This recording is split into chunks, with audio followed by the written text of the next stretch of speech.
Hi, welcome. Thanks for tuning in again to our webpage and to the messaging that we're providing for the congregation at this time. Today is Tuesday, the 24th of March, and I want to provide this update today relating to the ministry of the church. Today was a day that Governor Evers talked about the Safe at Home order. This is an order that will affect all of us, and what it means in part is that from today forward, our church staff will be working from home. We have planned for that. We have set up ministry access in such a way that they can do their ministries in the ways possible through the internet and through the telephone by working from home. We have also set up the phone system here now so that when you call it, you'll be able to leave messages that we can retrieve remotely, as well as you'll get the information available to call us directly at home if necessary on the church voicemail system. The Safer at Home order of the governor extends into later April, which is way beyond Easter. And so at this point, what we're planning is to keep our intentions to have services on Easter, knowing that that may have to change, or maybe there will be a new order from the governor that will change things as well. We also have deployed the church this week. This week starts the time that a group of our lay members are making phone calls, as well as our staff, making phone calls to the church as a whole to try to keep us connected. So we're a church now deployed. In some ways, we've gone viral, if you can manage the pun.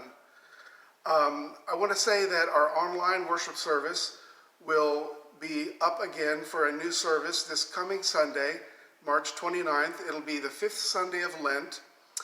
It's also going to be the 8th part, or the last part, of our 8-part series using N.T. Wright's book, The New Testament You Never Knew.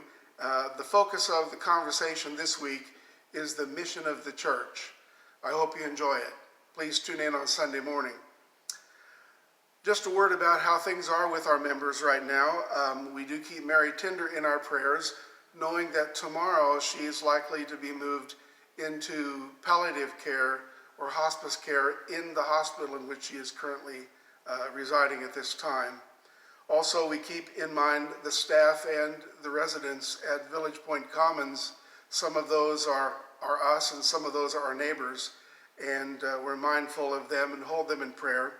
We also lift up all the healthcare workers that are part of our church, as well as part of the community that we relate to in the effort to care for people who are afflicted right now by everything, including this healthcare concern, the virus.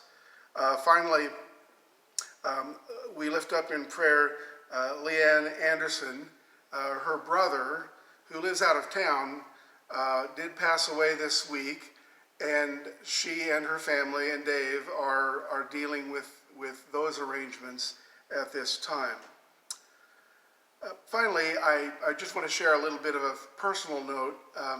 I was looking at my Facebook pages, particularly my family, and I saw that my son posted on Facebook something that would be my 5-year-old grandson's favorite new phrase. Apparently he says this enough that it's got their attention, and I'm not quite sure how he says it, but the way it was posted is that he likes to say, "Great way to spread the corona." I can imagine him running around the house saying that to his big sister. Well, it reflects the fact that we're all having a heightened awareness of contagiousness. We're all having a heightened awareness of how we are affecting one another as part of our social distancing. We have a heightened awareness of how our contagiousness might be beyond our awareness or before our awareness, as well as ways that we are becoming more aware that we can affect one another.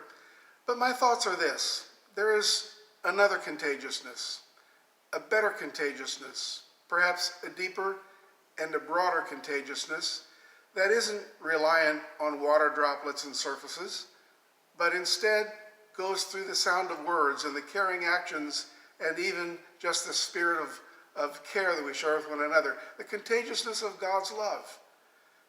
That's something that we can't undervalue. That's something that's a part of our current reality. And my prayer is that you experience it, that you know it, and that you pass it on. The contagiousness of God's love is something that cannot be thwarted by social distancing. And the contagiousness of God's love is a part of our witness as a church deployed at this time. Blessings to you.